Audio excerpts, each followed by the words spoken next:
Alhamdulillah, nahmaduhu wa nasta'inuhu wa nastaghfiruh wa na'udzu billahi min shururi anfusina wa min sayyiati a'malina.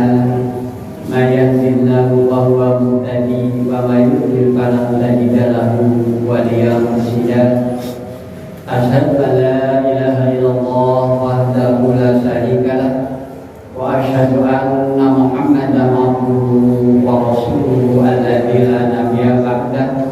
Amma ba'du, wa ya ayyuhal hadirun ittaqullaha haqqa tuqatih wa la tamutunna illa wa antum muslimun. Wa qala Allah ta'ala fi kitabihil karim, a'udzu billahi minasy syaithanir rajim. Wa ma khalaqtul jinna wal insa illa liya'budun. Al-ayat. Alhamdulillah, segala puji milik Allah Subhanahu wa taala. Dengan kudrat-kudratnya kita mendapat berkumpul di masjid ini dalam rangka kita mengabdikan diri kepada Allah Subhanahu wa taala, dengan harapan mudah-mudahan ibadah-ibadah kita ada catatannya di sisi Allah sebagai ibadah yang makbul. Salawat dan salam mudah-mudahan selalu terlimpah atas Nabi Allah Muhammad SAW, kepada keluarganya, kepada para sahabatnya, dan seluruh umatnya yang selalu menghidupkan sunnahnya dari pertama berdirinya al-Islam sampai yaumil akhir, tentunya di dalamnya termasuk kita sekalian. Amin ya Allah ya Rabbal alamin. Alhamdulillah, jemaah Jumat rahimahullah, setelah kita melaksanakan perintah Allah Subhanahu wa taala, sebagaimana kita di dalam bulan Ramadan kemarin, kita sekalian melaksanakan kewajiban kita yang sangat fenomenal, yaitu melaksanakan saum sebulan lamanya. Alhamdulillah, dan kita berharap mudah-mudahan saum yang telah kita laksanakan menjadi saum yang benar-benar diterima oleh Allah Subhanahu wa taala dan sesuai dengan tuntunan Rasul sallallahu alaihi wasallam. Di dalam saum di dalam bulan Ramadan kita banyak rangkaian-rangkaiannya, termasuk kita tadarusnya, dan kita perlu melaksanakan sholat, yaitu sholat tarawih atau yang disebut juga qiyamul Ramadan, dan infak sedekah kita digalakkan atau kita pun intensif dalam melaksanakan perintah-perintah yang wajib maupun yang sunnahnya. Mudah-mudahan kita sekalian tercatat sebagai orang-orang yang menjadi orang yang tatakun atau orang-orang yang bertakwa. Akan tetapi apakah setelah kita ditinggalkan oleh bulan Ramadan tersebut dengan aktivitas ibadah yang demikian padatnya di bulan Ramadan itu, yang tadi saya uraikan sedikit, bahwasanya setelah kita melaksanakan sholatul lail, sholatul malam di bulan Ramadan, ada juga yang suka melaksanakan, yakni kita suka melaksanakan di akhir-akhir Ramadan dengan kita iktikaf. Iktikaf ini adalah kita berhenti atau kita berdiri atau kita melaksanakan perintah yang sunnah sebenarnya, akan tetapi ini banyak manfaatnya dalam kita kalau kita melaksanakannya, karena di 10 hari terakhir itu kita mengharap kedatangannya Lailatul Qadar. Hadirin sidang Jumat yang berbahagia, sekali lagi, apakah kita setelah kita ditinggalkan oleh bulan Ramadan itu, selagi kita masih hidup di dalam dunia ini, kita tidak akan lepas dari kita beribadah kepada Allah Subhanahu wa taala. Setelah kita melaksanakan saum yang wajib, kita pun ada saum-saum yang lainnya.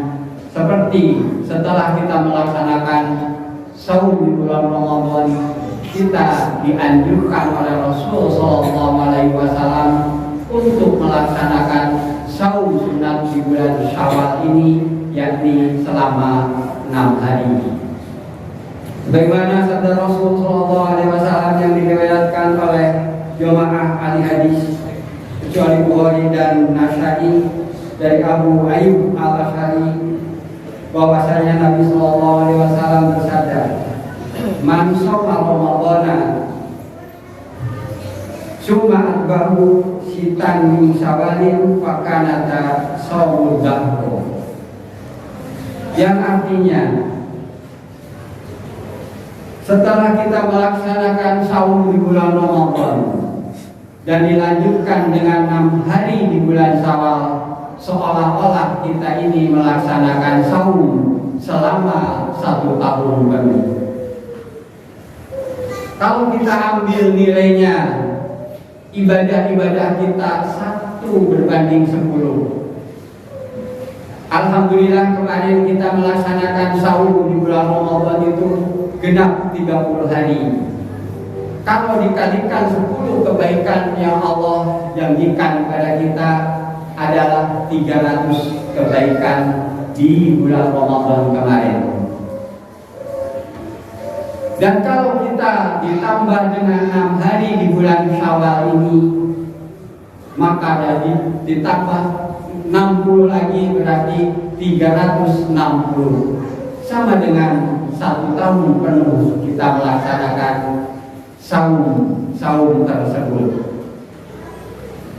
Mudah-mudahan yang kita laksanakan itu sesuai dengan perintah Allah dan sesuai pula dengan yang membawa syariat Islam, yaitu Rasul Shallallahu Alaihi Wasallam. Teknis pelaksanaan di saum bulan Syawal ini boleh kita setelah melaksanakan sholat Id di hari kedua dan selanjutnya kita boleh meneruskan kita saum, ataupun kita pun saum di hari-hari yang lain. Utamanya karena kita saumnya saum Syawal, maka tidak boleh di luar bulan Syawal. Boleh umpamanya kita di kebiasaan kita melaksanakan saum Senin Kamis, kita niatkan kepada saum Syawal. Jadi kalau Senin, Kamis 2 hari 1 pekannya, maka 3 pekan adalah 6 hari. Niatkanlah 6 hari itu kita saum di bulan Syawal. Mudah-mudahan ini sekalian menjadi tambahan ibadah kita kepada Allah Subhanahu wa Ta'ala. Dan saum-saum yang lain pun, atau yang disebut juga saum tatawwu atau saum-saum yang sunnah, ada juga saum Arafah. Ini kalau kita melaksanakannya pada waktu para jemaah haji berwukuf di Arafah, kita di sini yang tidak melaksanakan ibadah haji, kita melaksanakan saum, yaitu di 10 Dzulhijjah. Nilai di pada saum Arafah yaitu dapat menghapus dosa selama 2 tahun, yaitu tahun yang lalu dan tahun yang akan datang. Kalau kita banding-bandingkan dengan kehidupan kita di dunia ini, seandainya kita ini diiming-imingi dan kita melaksanakan atau kita mengharapkan pekerjaan yang kita harapkan dengan gaji yang minimal 10 juta 1 tahunnya, itu malah kita masih dikejar-kejar sampai kita ingin mendapatkannya. Akan tetapi janji Allah dan Rasulnya kita selalu abaikan. Jangankan yang sunnah-sunnah, yang wajibnya pun kita selalu abaikan. Contoh kecil saja, bagaimana? Pada waktu bulan Ramadan, alhamdulillah masjid ini menjadi kecil kelihatannya. Akan tetapi 10 hari, 15 hari kemudian masjid ini kembali kepada asalnya. Malah pada akhir di bulan Ramadan ini kembali kepada habitat yang semula, paling banter 3 atau 4 syaf yang ikut berjamaah sholat tarawih. Ini harus menjadi cambuk bagi kita umat Islam yang beriman. Jangan sampai ibadah kita ini stagnan, hanya sampai di situ saja. Tidak ada peningkatan dalam kualitas dan kuantitas ibadah kita. Jadi jangan kita ambil ramainya saja, akan tetapi kita ambil hikmahnya dan iming-iming dari Allah Subhanahu wa Ta'ala dan Rasulnya. Contoh kecil saja di harian-harian saja. Kalau kita mau masuk masjid, kita pun disunahkan sebelum kita duduk di majelis masjid tersebut, kita disunahkan untuk melaksanakan sholat 2 rakaat tahiyatul masjid. Atau dengan kata lain itu adalah sholat zuhur. Akan tetapi kita suka males. Kalau belum dimulai kita melaksanakan sholat yang wajibnya, masih kita di depan. Ada juga yang masih di air. Malah ada yang sudah berdiri tapi menunggu sampai sholat wajibnya dilaksanakan baru masuk ke masjid.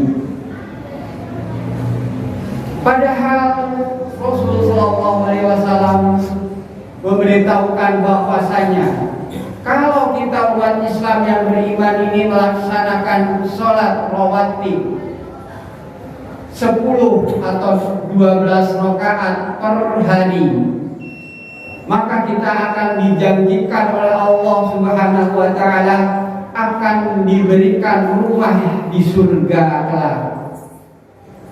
Akan tetapi karena manusia ini kepingin instan, kepingin terlihat, kepingin demikian, begitu ada cerita harus ada bukti,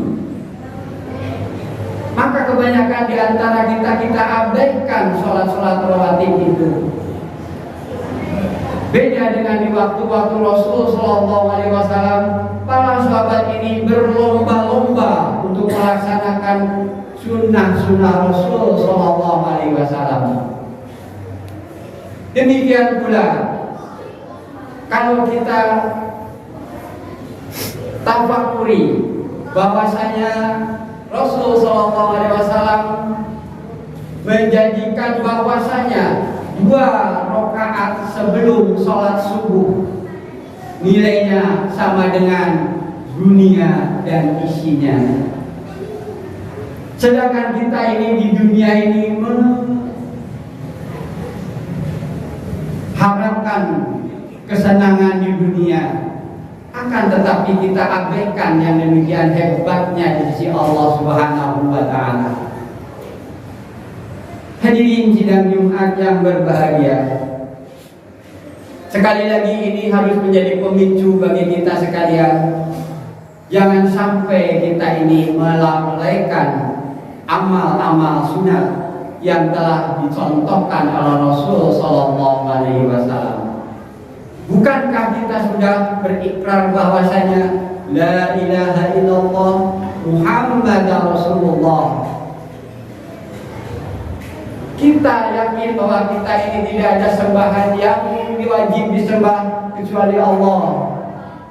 Dan bagaimanapun semua contoh Rasulullah lah yang harus kita laksanakan di dalam melaksanakan syariat Islam ini.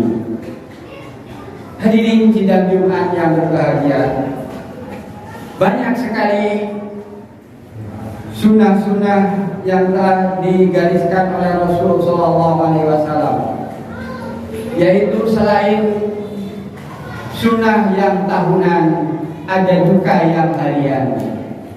Jadi sekali lagi, jangan kita melakukan atau kita merasa bahwasanya hanya saum itu hanya saum Ramadan saja, akan tetapi ada juga saum yang harian, yakni saum sehari buka sehari.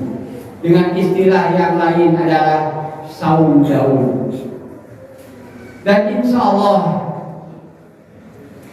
para hadirin sidang Jumat ini semuanya minimal melaksanakan saum yang mingguan, yakni saum Senin dan Kamis. Karena apa? Karena Rasulullah SAW tidak pernah meninggalkan saum-saum ini. Kalau benar kita ini mengaku bahwasanya kita ini adalah umat Rasulullah SAW, marilah kita hidupkan sunnah-sunnahnya. Semoga kita menjadi akan diakui di alam mahsyar kelak oleh Rasul sallallahu alaihi wasallam. Barakallahu li wa lakum.